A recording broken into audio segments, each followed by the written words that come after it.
Hi, I'm Shane with eChar.com. Today I'm going to walk you through how to install Roadmaster's Crossbar-Style base plate on our Jeep Wrangler. It's going to be one of the 5 main components to flat tow your vehicle. The other 4 are going to be your safety cables, your tow bar, your wiring, and your braking system. It's going to mount directly to the chassis of the Jeep to give us a solid connection point for our tow bar.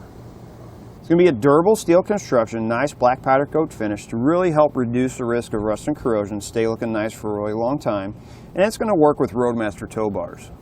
It's going to come with removable arms, so when not flat towing the vehicle, it's going to maintain a nice clean look on the front of the vehicle.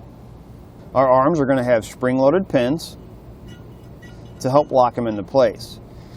To lock them into place, you simply insert, depress the pin, twist, and it locks in place. To remove it, you simply pull the ring, twist, and remove. You can store the arms in a storage compartment in your RV. Here we're going to have our safety chain loops. Unlike some of the other ones, these are going to be welded plates on the sides, and they're not going to stick out as far. So again, it's really going to help maintain a nice clean look when you're not flat towing the vehicle. It's going to have a pre-welded bracket for your breakaway switch on your braking system. It's also going to have 2 pre-welded pegs or rods to give you a mounting location for your wiring. To begin our installation, we need to come underneath and we're going to remove this pan right here. Right along the front, we're going to have some plastic Phillips head screws. Use a Phillips screwdriver. We're not going to put any pressure on them. All we want is we want that center to come down. These can be a little bit of a pain. If you push on them, you'll push the head right back up in there. So just barely, just enough to grip the center of it, and then you want to take out the base. We're going to have some across the front, and we're going to have 2 up underneath, 1 on each side. And then again, we'll have 2 right on the inside here. And then we're going to set the pan aside. We're going to have fog lights here in the front. If you have them, you want to make sure you disconnect them. We're just going to unplug them from the back of the lights. And then our wire loom is actually going to be stuck on the bumper itself.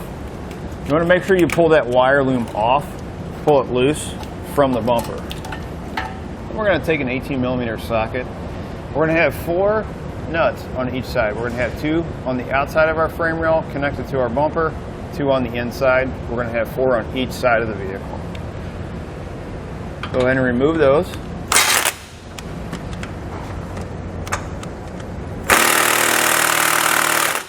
Once we get the 4 nuts off each side, we're going to go ahead and pull our bumper off, and we're going to set it aside. For the install of this base plate, your directions are not going to tell you to take off your bumper. But with the 2011 Sahara, on the outside frame rail, there's not a hole. We're going to have a bolt that's going to go through to connect our base plate to, except on the 11 Sahara, you can see that our AC lines are running right over that hole. We have to use that hole as a template to drill our hole to the outside of the frame rail. We have to do this on both sides. If our bumper was still on, we have potential of damaging this line, and we're also going to need to take this plastic cover off here to give us enough room so we can go straight through. With this line, you're going to want to take this little plastic piece out, just pull it out of the hole to give you enough room because you don't want your drill bit running up against that line. We're going to have a few fasteners that run along the bottom.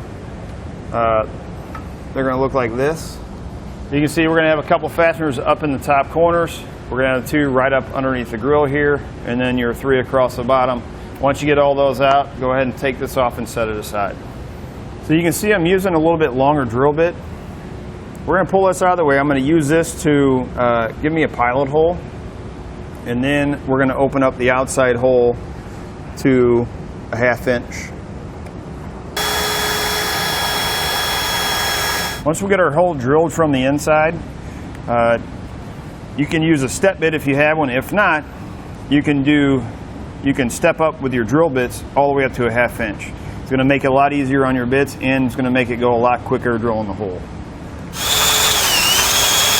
Once we've finished up with our 1/2 inch, let's go ahead and take our bolt and make sure it's going to slide through easily. And if we need to, we can open the hole just a little bit more. Looks like we're going to be okay there. And we'll just repeat that process on the other side. We're going to take our large carriage bolt, or a long carriage bolt, put on a flat washer. From the inside, we're going to slide our bolt through, just like that. We want to use red Loctite on all of our hardware that we're installing onto our base plate. I'm going to put a little bit on. We're going to take pipe spacer, slide it on. You're going to have two brackets that are going to look like this. You'll notice at the angle. These two are going to be on these two holes. The angle that's going out is going to be on the passenger side. So just like this. Flat washer, lock washer, and then a nut. And we're just going to finger tighten this for now. Let it hang just like that. We'll do the same thing on the other side. Next, we're going to take our base plate. We're going to set it up in place. We're going to line it up with two holes in the side of our frame rail. You're going to have 4 carriage bolts that are the same size. They're going to be a little bit longer. You're going to have 2 more that we're going to go up from the bottom, so just make sure you're using the 4 longer ones. You're going to put a lock washer on, then a flat washer. Make sure you're using red Loctite. What we're going to do is we're going to raise it, line it up with the hole, raise our side plate in. We're going to go from the outside to the inside.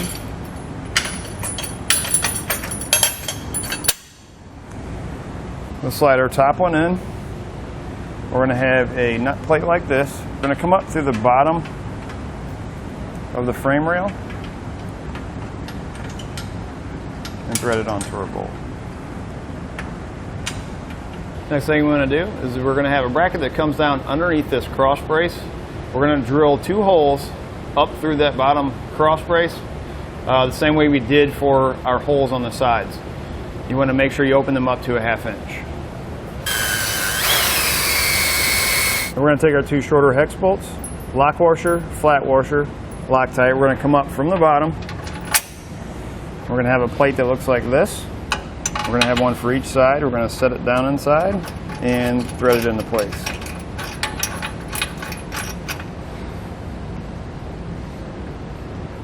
Once you get all your hardware installed, you're going to tighten and torque it to the specification and instructions. So you'll notice where this line, it sits pretty close to that bolt head. So what I'm going to do is I'm going to take vacuum line, and I'm actually going to cover this so that if there's any vibration, that bolt head's not going to damage the line itself. That gives it a little bit of protection. And we're going to do this on both sides. Once you get everything tightened and torqued down, you can take some cutters and you can cut off the wires that are hanging out of the bottom of the frame rail.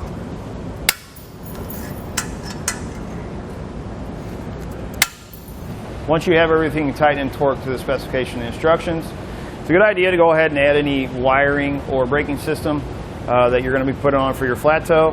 You can reinstall your bumper in reverse order from the way you took it off, then you're ready to go. Again, I'm Shane with eachother.com. I hope this video has helped you, whether you're still deciding or installing Roadmaster's Crossbar-Style base plate on your 2011 Jeep Wrangler.